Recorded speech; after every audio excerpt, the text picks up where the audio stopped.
는 필요 조건, 충분 조건, 요것에 대해서 공부를 해보도록 합시다. 자, 우선 용어부터 정리해야죠. 우리가 처음 듣는 용어가 많죠. 우선 필요 조건, 얘는 영어로 necessary 컨디션, 이렇게 부르죠. necessary, 필요한, 그런 뜻이죠. 자, 충분 조건 해볼까요?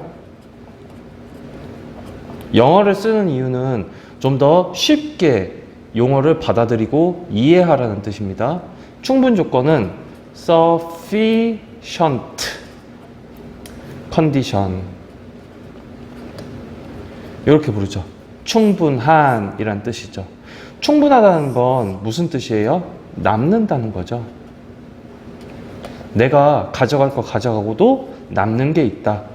필요 조건은 무슨 뜻이에요? 부족하다는 거죠. 내가 지금 필요한 게 있는데 내가 없어. 그래서 부족해. 이런 뜻이죠.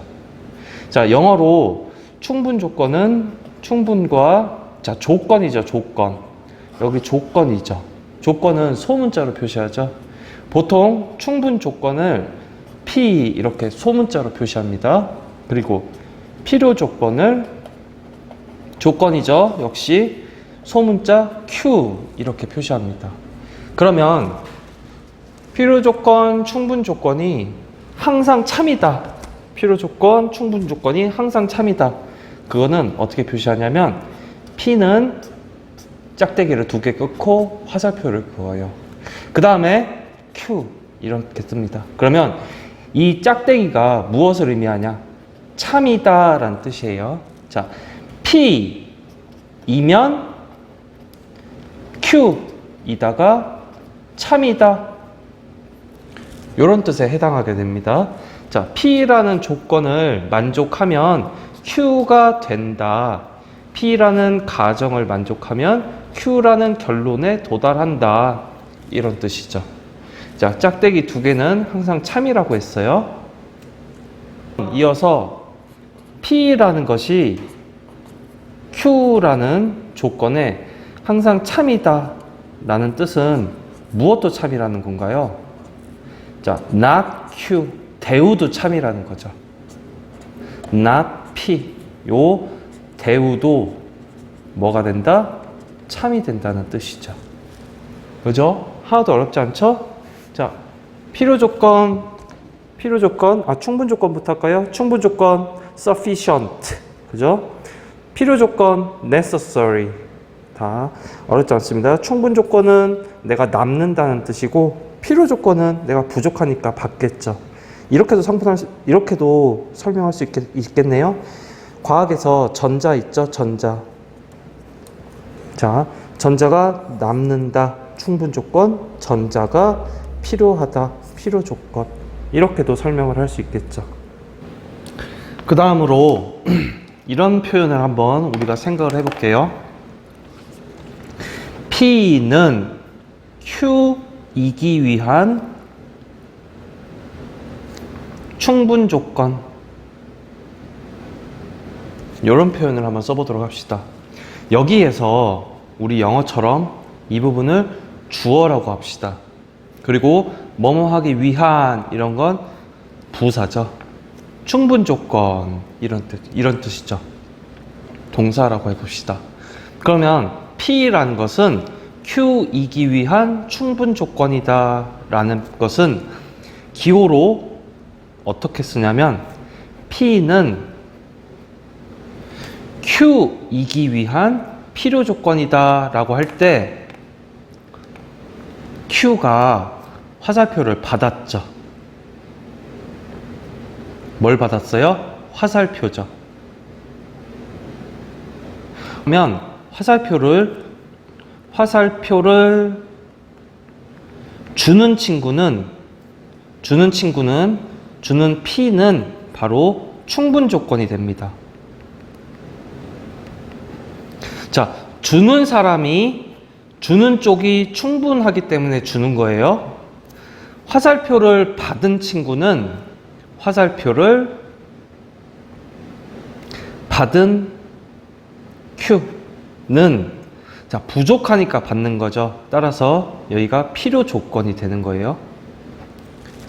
자, 화살표를 주면은 충분 조건, 화살표를 받으면 필요 조건. 그러면 이렇게 한번 써볼까요? Q, P.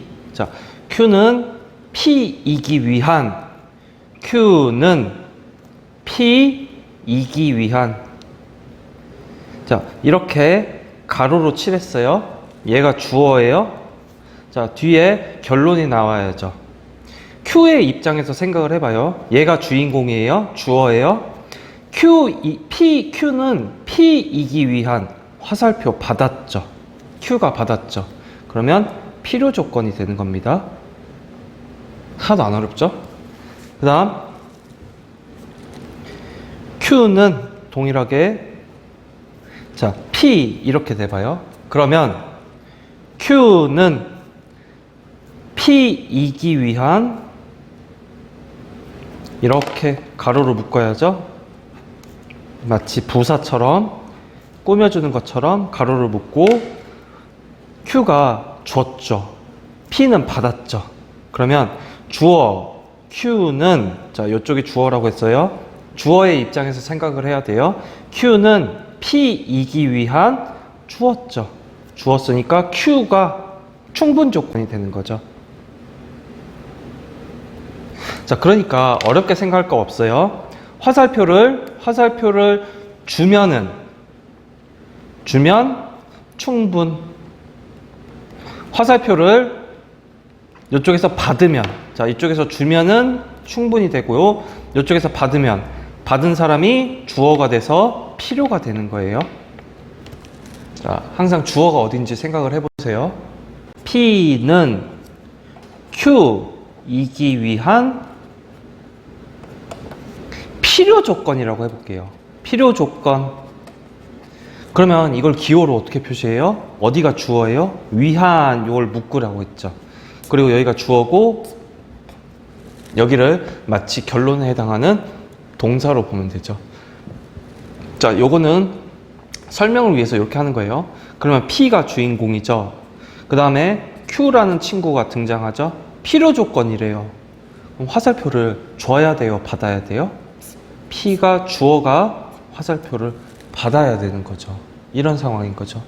그래서 이것을 깔끔하게 다시 쓰면 Q는 P 이렇게 다시 쓸 수 있죠. 두 개가 같은 표현인 거죠. 그죠? 자, 이때 화살표를 받았으니까 여기는 필요, 여기도 P가 필요가 되겠죠. 화살표를 줬으니까 여기가 충분, 여기가 충분히 되겠죠. 이렇게 되는 거죠. 어렵지 않습니다. 자, 하나 더 공부하고 갑시다. P는 자, 항상 참일했어요. 짝대기가 두 개면 Q이기 위한 P는 뭐예요? 충분 조건이죠. 그쵸? P가 주인공이죠. 자, sufficient G-I-E-N-T sufficient condition 이렇게 되죠. 그러면 반대의 상황도 한번 생각을 해볼까요? 이렇게. 그러면 이쪽이 바로 뭐가 됐나요? 필요 조건이 됐죠. 왜요? 화살표를 받았죠. 그럼 P가 주인공인데 주어인데 necessary 하죠.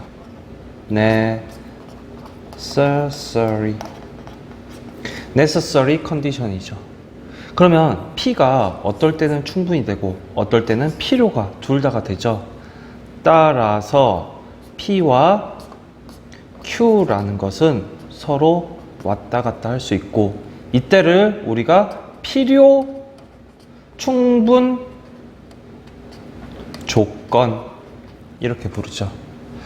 자, necessary and sufficient condition 이렇게 부르는 거죠. 자, 이거는 서로가 서로한테 필요 조건이 되고 충분 조건이 되고 충분 조건이 되고 필요 조건이 되고 서로 왔다 갔다 할 수 있는 것입니다. 필요 충분 조건. 그러면 충분 필요 조건이라는 말은 없느냐? 없어요. 충분 필요 조건이라는 말은 수학은 약속이잖아요. 다 약속하잖아요. 우리 기호든 의미든. 수학 세계에서는 충분 필요 조건이라는 말은 약속하지 않았어요. 자, 비록 의미는 맞다고 하지만 필요 충분 조건이라고 우리는 부르기로 약속을 했습니다. 자, 이어서 설명을 하면은 우리 필요 충분 조건이라고 했죠. 컨디션이죠. 조건이죠. 조건이라는 게 존재하면 이 조건을 만족하는 뭐가 또 존재하나요? 이 조건을 만족하는 진리집합이라는 게 존재하죠. 이 조건을 만족하게 하는 진리집합을 봐야죠. 이런 관계가 있죠. 그러면 필요 조건과 충분 조건, 이 두 조건 사이에도 무슨 관계가 존재해요? 집합론의 관계가 존재한다는 거죠. 자, 요것에 대해서 한번 살펴보도록 합시다. P는 Q이기 위한 충분 조건. 이런 말이 문제에서 나왔어요. 그러면 우선 이거를 기호로 표현하면 어떤 식으로 표현할 수 있을까요? P는 Q이기 위한 충분하니까 얘가 주는 거죠. 주는 쪽이 충분. P는 Q이기 위한 충분 조건. 여기서 충분한 건 얘가 P가 충분하겠죠. 이거를 집합의 관점에서 우리가 살펴보면 집합 P는 대문자 집합 Q, 진리집합을 의미하는 거예요. 진리집합 P의 조건을 만족하는 진리집합 P, 소문자 Q의 조건을 만족하는 진리집합 Q는 관계가 이렇게 됩니다. 즉 Q 안에 P가 이렇게 들어있는 거예요. 자, P는 Q이기 위한 충분 조건이다. 그러면 집합 P가 집합 Q의 부분 집합으로 들어가는 겁니다. 자, 어렵지 않습니다. 이렇게 우리가 생각하면 돼요. 자, 이 말이 무슨 말이냐면 P에 여기 소문자 다 P라고 했죠. 자, 소문자 다 조건이라고 했죠. P라는 조건을 다 만족하면 Q라는 거예요. 그럼 어디가 더 큰가요? P라는 조건이 더 작은 거죠. 얘를 다 만족해야 Q라는 큰 범위에 들어갈 수 있는 거죠. 따라서 자, 다음처럼 진리집합 P는 Q라는 진리집합 P를 만족하는 모든 집합은 큰 집합인 Q의 부분 집합으로 들어갈 수가 있습니다. 이때 항상 두 줄이 그어졌죠? 이 관계가 참이라는 거죠. 이렇게 되는 거죠. 자, 그러면 하나 더 연습해 볼까요? 자, 똑같이 P는 Q이기 위한, 또는 여기 P는 주어죠. 주어는 뭐로 해석돼요? 는, 이, 가. P는, P가, P는, 다 주어에 해당되는 말이죠. 얘가 주인공이에요. 이쪽이 주인공이기 때문에 얘가 필요한지 얘가 충분한지를 살펴보는 거예요. 필요 조건. 이렇게 써봅시다. 그 얘기는 기호로 우리가 표현을 하면 어떻게 표현이 되나요? 자, P, 얘가 주인공이죠? Q가 있죠? 자, P가 가로로 묶고 필요하대요. 그거는 화살표를 받아야겠죠. 이렇게 기호로 표현을 하죠. 그 다음 진리집합으로 표현하면은 어떤 식으로 표현할까요? 자, 조건 P를 만족하는 진리집합 P. 조건 Q를 만족하는 진리집합 Q. 이런 거에서 자, 필요하다고 했으니까 이쪽으로 돼 있죠. 화살표가 여기로 돼 있죠. 그러면 부분 집합도 이쪽으로 입을 벌리고 있으면 됩니다. 자, 필요 충분 조건하고 집합의 관계. 그다음 필요 조건하고 집합의 관계. 어렵지 않죠? 화살표를 받는 쪽으로 입을 벌리고 있으면 됩니다. 이거 부분 집합이라는 거죠. 그러면 Q가 P에 쏙 들어간다고 하는 거죠. 여기가 Q이면 전체에 P 이렇게 쏙 들어가는 거죠. 자, 이어서 해볼게요. 자, 그러면 이런 생각도 우리가 할 수 있죠. P는 Q이기 위한 필요 충분 조건이다. 필요 충분 조건이다. 이거는 기호로 어떻게 표현하나요? 기호로. P는 Q이기 위한 필요, 그죠? 충분 조건이다. 기호로 이렇게 표시하죠. 그 다음 집합으로는 어떻게 표현하나요? 서로 필요 충분 관계인 거죠.